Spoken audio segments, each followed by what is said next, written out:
Cette jeune femme que vous voyez a découvert que son gars l'a trompé avec une petite fille de 15 ans. Au lieu d'aller confronter son gars, elle est plutôt allée frapper mystiquement la jeune fille. Histoire vraie. Elle est tombée malade. Elle a commencé à maigrir.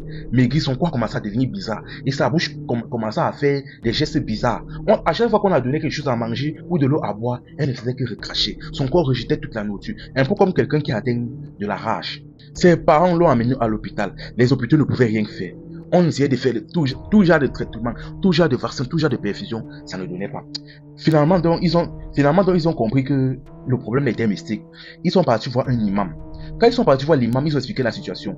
L'imam, quand il a vu la fille, il a dit que non. Le niveau, là, ce n'est pas pour moi. Si j'ai tenté quelque chose, je risque d'être frappé. Partez plutôt voir un pasteur.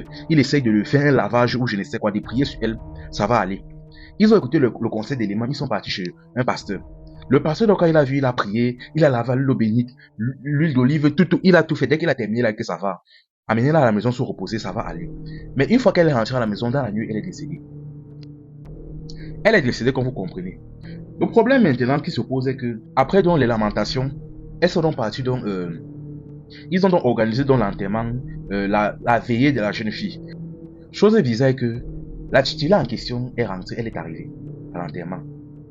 Elle est arrivée à la veillée, elle s'est couchée, elle s'est mise à pleurer, elle dit que oh, ma copine, comment elle est morte comme ça, oh, patati patata, commençait à jouer une scène hypocrite. Les parents de la jeune fille ont regardé que mais, attends, on n'a jamais dit à la fille que la jeune fille était décédée, on ne l'a jamais invitée. Elle a fait comment pour savoir?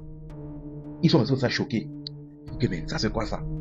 Vu comment elle pleurait, bon, elle ne s'est pas cassé la tête, elle dit que bon, tu sais, on organise son enterrement tel jour, donc si tu veux venir, tu peux venir. Il dit que ok, elle a suivi.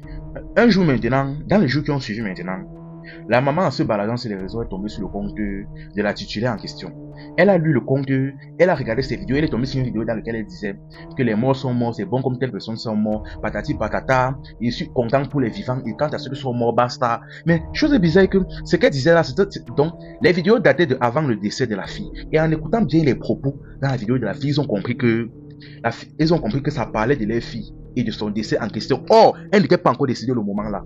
Et la jeune fille n'était pas au courant de sa maladie, ce qui signifie qu'elle savait que la fille allait décéder. Donc elle avait quelque chose à voir là-dedans. Elle est donc partie voir son mari pour lui expliquer la situation. Son mari a trouvé ça bizarre, mais il a dit que c'est bon. Le fait est déjà fait, laissons ça comme ça. Elle a dit que non, elle ne peut pas laisser. Le jour de l'enterrement, donc, elle est partie causer avec quelques gars de la famille, quelques jeunes du quartier, expliquer la situation. Parce que sa fille s'entendait bien avec tout le monde. Tout le monde a accepté sans encombre.